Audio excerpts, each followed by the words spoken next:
This was a leader in a large health system who needed to supervise 30 people.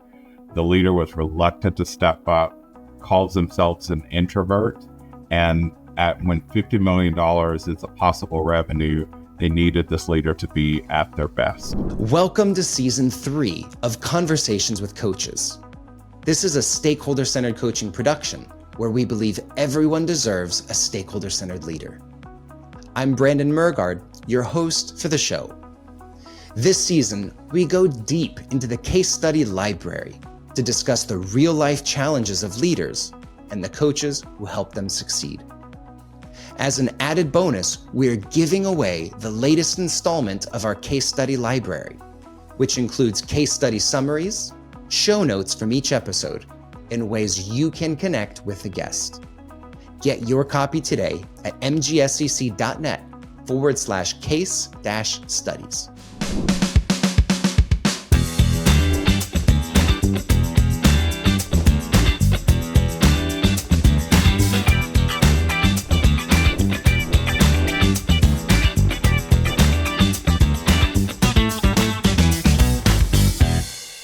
Today, we're joined by Dexter Nolley, an accomplished coach and human resources expert who's dedicated to unlocking the potential of leaders in high-pressure environments. In this episode, Dexter shares his experience with a leader in a large health system, revealing how targeted coaching strategies can propel an introverted leader into a confident and effective force for change within their organization. Join us as Dexter uncovers the power of vulnerability, accountability, and strategic goal setting in leadership development. Come on in and let's find out more about the client. So this client was a leader or is a leader in a large healthcare system. And some of their key challenges were related to not having clear understanding of what it means to be a leader. Unfortunately, this leader had opportunities to grow and develop personally, but not in the area of developing other people. And so that was one of the areas of challenge. The other area of challenge was having staff who were really frustrated due to that lack of engagement on the part of the leader. They weren't feeling like the leader was asking and receiving and making changes based on those interactions.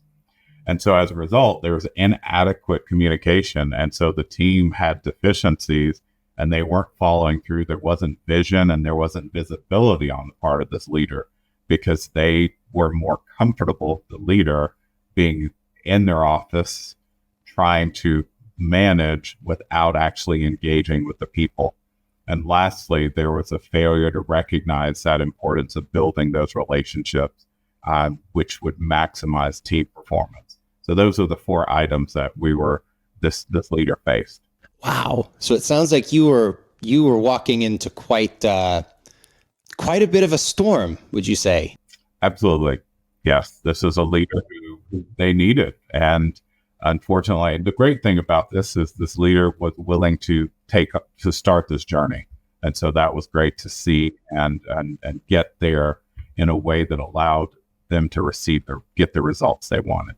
Okay. So, imagine I'm the client and I have a leader. They're doing a great job. I need them to step up. They've got a bit of hesitancy. We need alignment on, what does it mean to be a leader? After I've realized this was the challenge, what was the first step towards asking for help? What did that look like when we reached out to you for help? Sure. I think the first step was really taking the feedback that those individuals that the individuals being supervised had provided. They were sharing these concerns in an annual survey, which then got to that leader's leader, who said, we need to get some help. So they reached out and said, we would like to engage and talk about what a coaching engagement would look like so that this leader can get the support one-on-one that they need in order to be the leader that they want them to be and to see if they can grow and step up to this challenge. And so that really began the engagement. It just so happens that I was offering at the time a discounted opportunity for people, and they said, absolutely, we'll do it. And so it allowed us to have a conversation about what the goals were and figure out if coaching could solve some of these challenges or help solve some of these challenges. Yeah, that's such an important conversation to have when they say, what does coaching look like? How did you describe that? If I pick up the phone, I say, Dexter, we need help. What would you say to me to reinforce this is what coaching looks like?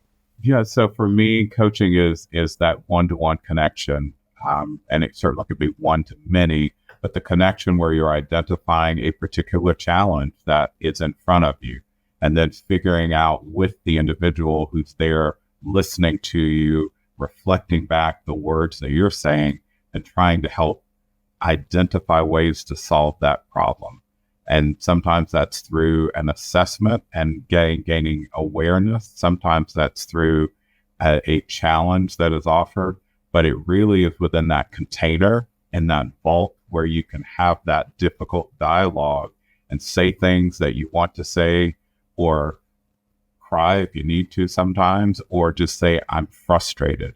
And we work through those emotions, those thoughts, and those feelings, all with the intention of helping you get better and go back out there and try the things that you've said you wanted to try. And that's how I describe, what engagement looks like. Well, because I know that you're using stakeholder centered coaching, you've got a very structured process.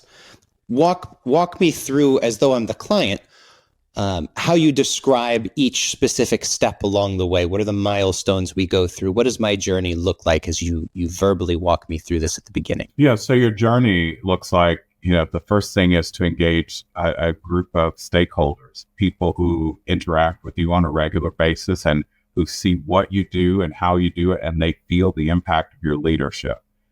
There's often a phrase that's described as the shadow of a leader. So those who experience that shadow. And so what we do is we work with those stakeholders, ask them for their commitment, their willingness to give feedback and be on this journey, or feed forward, if you will, and to commit to regular engagements with that leader. And then what we will do is take those items and those suggestions on what those individuals, those stakeholders say, if you were to work on one or two things, this is what we think would help you be an amazing leader. And so in this instance, the leader wanted to be recommended by the people they were leading to others. And so that was our goal. And so based on that goal that they ended up selecting, it was then about identifying what those common themes were and the specific challenges that needed to be overcome, and then creating an action plan that allowed us to focus daily on how do you achieve that goal. And one of the tools that I love is a daily checklist that allows us to, once we've identified those specific tasks, you can regularly check to see how I did Monday through Sunday, and then ask where you were successful and not. And then the other piece that we try to do is get to a commitment of that leader to, on a monthly basis, check in with those stakeholders to ask, how am I doing as it relates to the goal that I said I was trying to achieve? How are you experiencing that shadow, if you will? What have you seen that I've done that's helped? And what have you seen that I've done that hasn't helped? And how can we move forward together? And that was the biggest draw for this leader, is that they would be getting regular real-time feedback. So the other part of this that's important is that we committed to 6 months of working together. And so as part of that, those monthly check-ins gave us an opportunity for that leader to try things and to come into that environment and say what they tried and what didn't work and what did work, so that we could figure out how to capitalize on the things that worked and minimize those things that didn't work. And so as a result of that, we continued that engagement. We also included assessments. One of the great tools that I've now come to work with is a tool called the why. And so we allowed this leader to understand their purpose, why they are doing the things that they do as a leader and what's motivating them, so that we could then bring that back in and understand that this is an important piece for you to know and to understand that as you're leading, these are the pieces that you're looking for, and you want to leverage what your purpose is.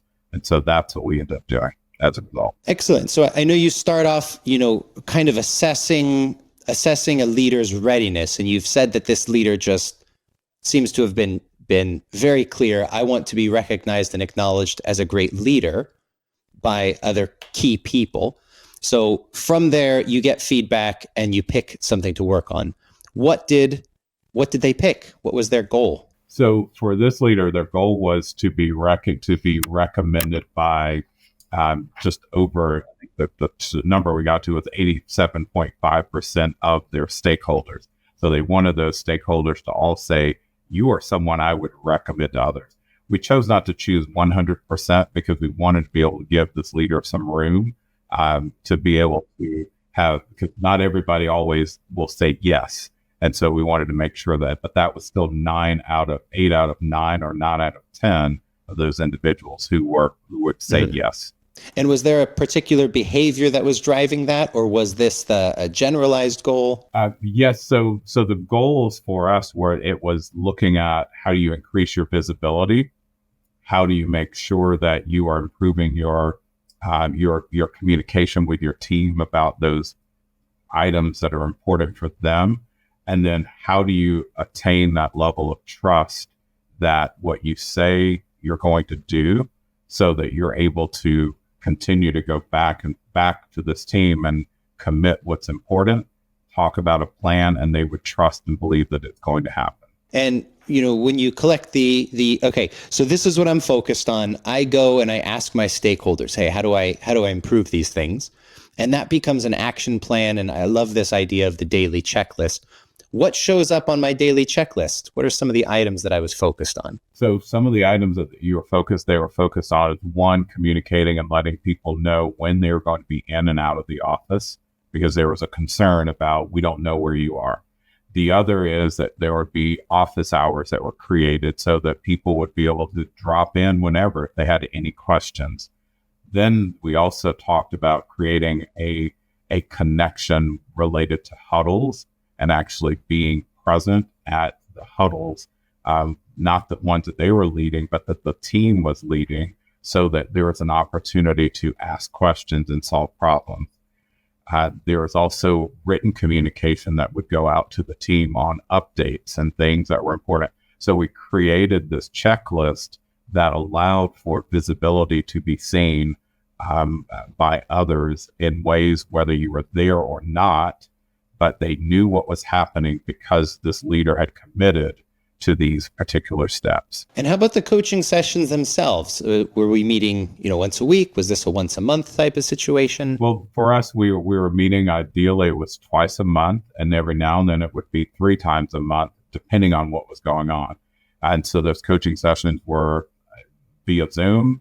And then there are also points in which we have an agreement that you can text me or call at a point and we can stop and talk about anything. So there were also impromptu moments there, but that was the engagement over 6 months, is that we would just spend time figuring out what makes the most sense. Let's structure it as best we can, but also have some flexibility and to be able to adapt and vary that as needed. Okay. So we do this for some period of time. What happened as a result? What were my actual results through this coaching?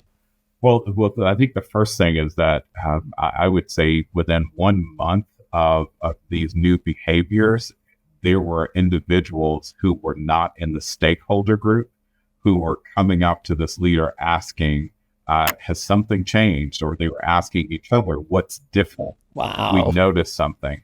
And that was the biggest aha moment for this leader, because we talked about the value of showing up so that, in a way, not just for these stakeholders, but for everyone who would see this difference. And she was able to see, or this leader was able to experience that within a month. And then that just created this fire that was, I've got to do more and I've got to commit to this.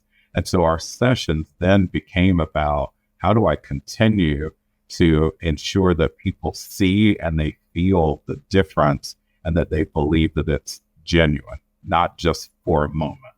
And that's what our sessions would focus on. And so the other key results were 100% of those stakeholders said, absolutely, I would recommend. And we also then could participated or had everyone do a mini survey at the end, which really reflected on that. And they gave specific details of why they would recommend and how much they believe this leader had grown from 6 months prior, and their wish and desire for others to participate in a similar engagement. Wow. Okay. So we've got this beautiful 1 month, explosion in awareness of, if I just start asking people and following through, things go really well. People want to be involved. Everyone notices it. And that's so much. I generally liken this when talking to clients like siphoning siphoning water from a pool. Mm-hmm. Like it's going to take a few tugs to get that going. But then as a coach, magic happens. The leader comes and they're fully self-propelled. And your job is just to help guide them in the right direction. When we think of the mini survey, right, we're looking at a -3 to +3 score. We're averaging the score across stakeholders to get that one final performance score on the question. To what degree has this leader's overall leadership effectiveness changed in the past 6 months? So, Dexter, golden moment, -3 to +3. What was the leader's score? It was, drum roll, it was 2.14. Awesome. And we celebrated that. And it's so interesting because the leader had a belief that it would be better, but they didn't have that much of a belief. We had talked about going to a +1 is really, that's what you typically find. And in this instance, to have gotten to move to a 2.14, I think it was just a moment where we just paused, and then the smile came, and we just sat in that moment and just reflected on the amount of hard work that she had participated in or put forth to get these results. So 2.14 was absolutely amazing, and we could not have been happier. Yeah, what a victory. And, as I'm hearing this story, I'm empathizing with this leader to think, not only could I create such a spectacular and observable change in a short period of time, but the beauty of stakeholder centered coaching is you can keep doing this long after the coach is gone. We're developing the habits that drive these results. Thinking about the leader's personal, the way that they personally experience this. Was this, we have the quantitative side. We also have the qualitative. Qualitative, people are more engaged. People are having better relationships. What did it mean for that particular leader to look back and reflect on this 2.14 that they've achieved in 6 months? I think probably one of the biggest things is this leader recognized that being an introvert is not a limitation to be an effective leader. That was it.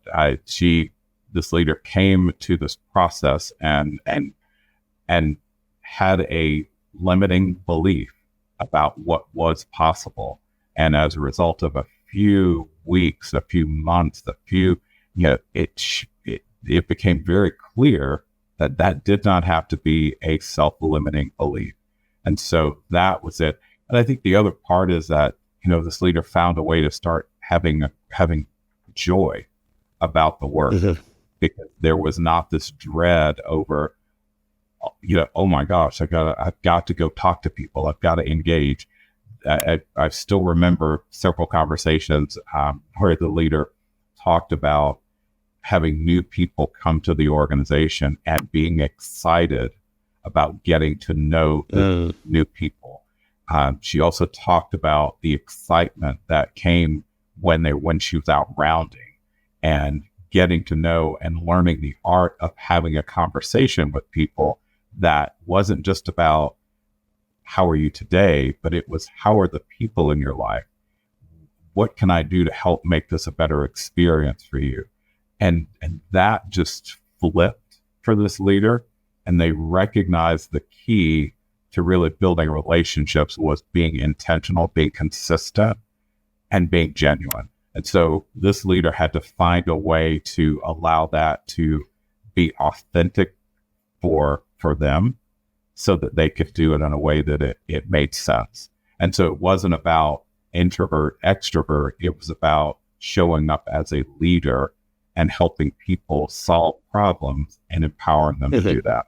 Now, Dexter, you're an expert in this field, so I want to ask two expertise-driven questions, but from your vantage point, in 6 months, you take someone who is very reluctant to be a leader to someone who is not only doing a great job, but is excited to be doing it.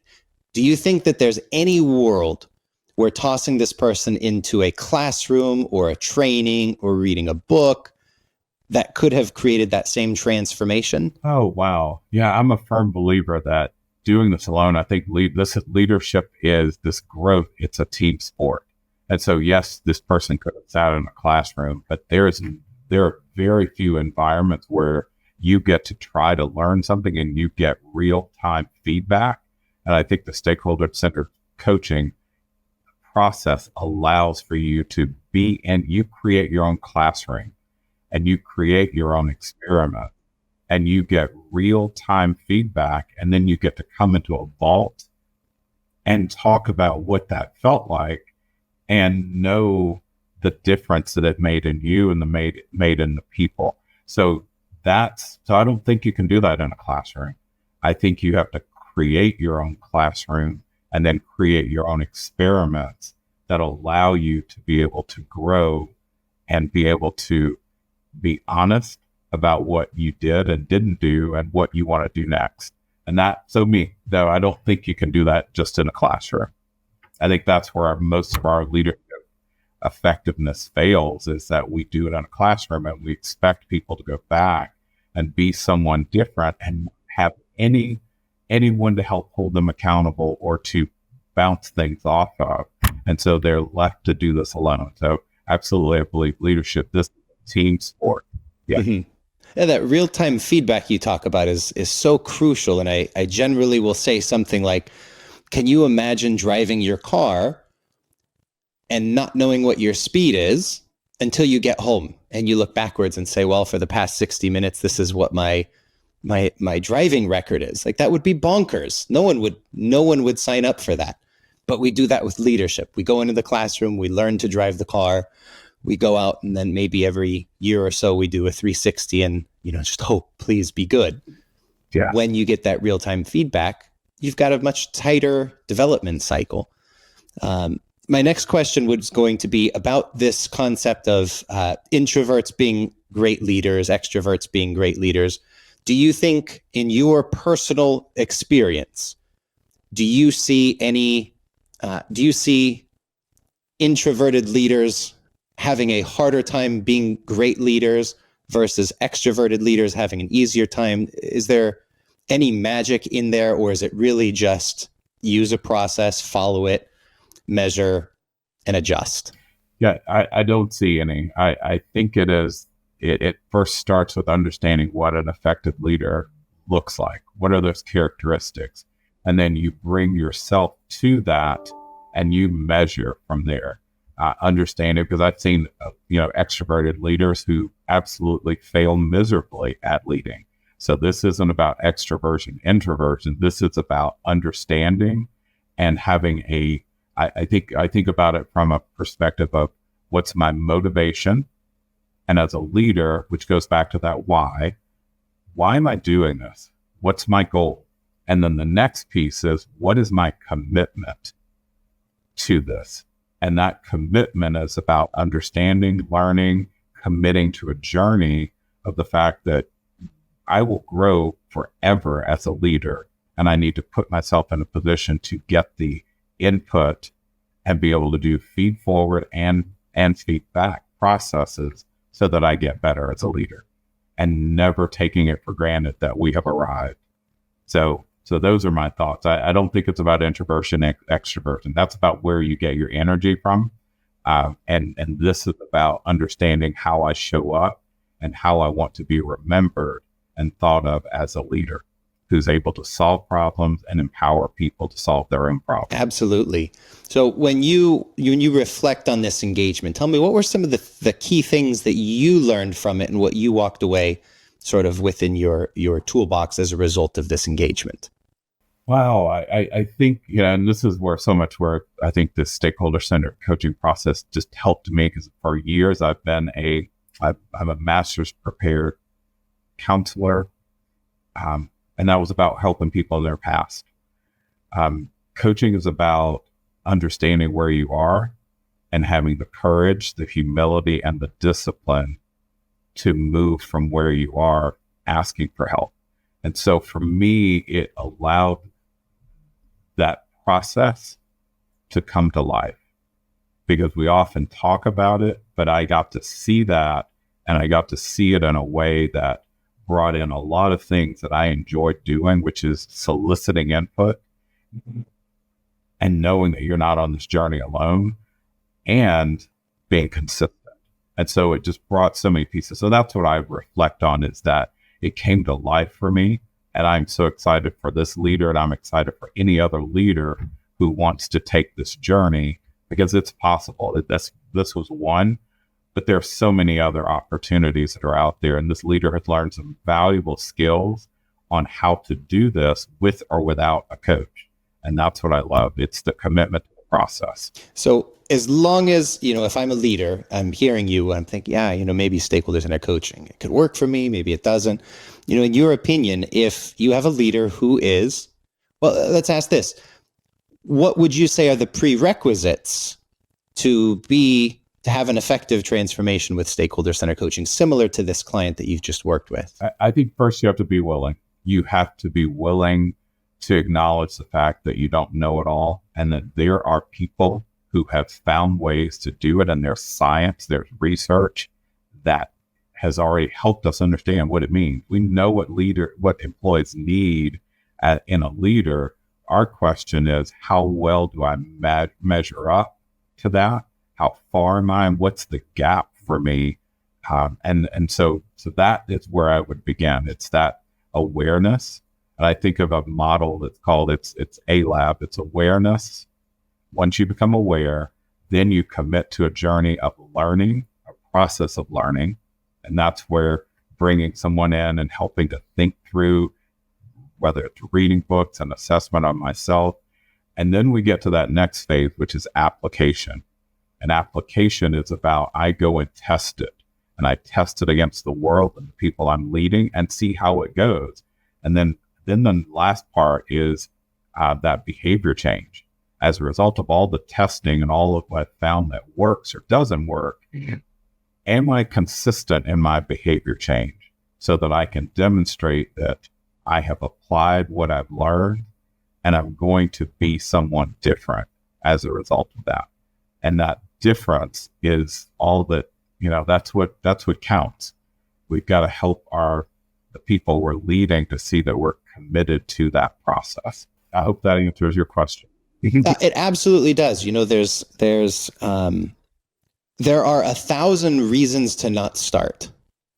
That might not work for me. That's one of them. That's going to be uncomfortable. That's another one. If we can say, look, if you're willing to do it, if you have the courage to stand up and say, I need help, I don't have all the answers.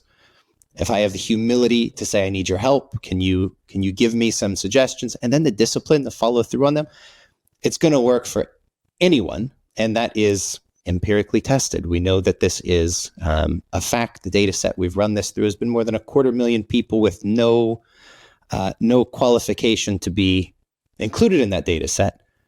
It does work. So if I'm a team leader who's feeling a bit reluctant to lead, if I'm a coach working with someone with this issue, or if I'm an organization and I identify this in the key high potentials I want to push into management, what could I do as a result of your learnings and your experience in this engagement? I think the first thing is to acknowledge something, and that is acknowledging that there is going to be pain and frustration and disappointment either way. And so when you have a goal, if you don't try it, there's going to be pain and frustration based on where you are. And if you do try it, there's going to be some challenge along the way. You're going to feel it. But I try to help people think about, you're going to have that either way. Do you want to have that in a way that gets you to your end goal, or one that keeps you where you are? And so that's the first conversation for me. It's just taking a look. And I did not say that. I can't remember who said it, but I heard it. But then understanding that there's no magic to this. This is a result of work and practice and getting up and falling and getting up and trying again. So for me, then the great thing about coaching is that there's someone to go through it with you. And so that's what I would do with anyone who's ready to start, and then ask them, what's your willingness to do it? And then are you committed? I know that you're motivated, but are you committed? And what is that commitment going to look like? So let's assume that I identify with this leader. I've got a similar issue. How would I reach out to you for help? How would I get guidance? How would I follow your story, connect with you? I think probably the easiest way is through LinkedIn. And so my LinkedIn information, I think, is somewhere here when you pop that in. So it's just Dexter Nolley on LinkedIn.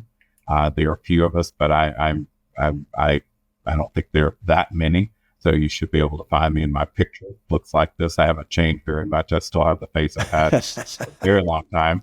Every now and then my hair is a little higher, but right now this is the cut. And then the other thing is I can be reached by my email at dexter.nolley@gmail.com. And I'm willing to have an introductory meeting, talk with people about where they are and where they're wanting to be and what their commitment is to get there. Dexter Nolley shared his coaching strategies for leaders facing high-stakes challenges. Dexter's approach emphasizes the critical role of vulnerability, strategic planning, and stakeholder engagement in leadership development. We hope this episode inspires you to embrace growth opportunities and pursue excellence in leadership. Remember, all the case studies of this season are available for download at mgscc.net/case-studies. The link can also be found in the episode description. And if you'd like to better understand the foundations of leveraging stakeholders and measuring results in your coaching, then join the free training program, Foundations of Stakeholder Centered Coaching, where we share the philosophies and frameworks that guarantee improved leadership effectiveness in 12 months or less. You can register for the free course at mgscc.net/foundations-course. Until next time, this has been another episode of Conversations with Coaches by Stakeholder Centered Coaching, where we believe everyone deserves a stakeholder-centered leader. Thank you for joining the conversation, and stay tuned for more stories of leadership transformation.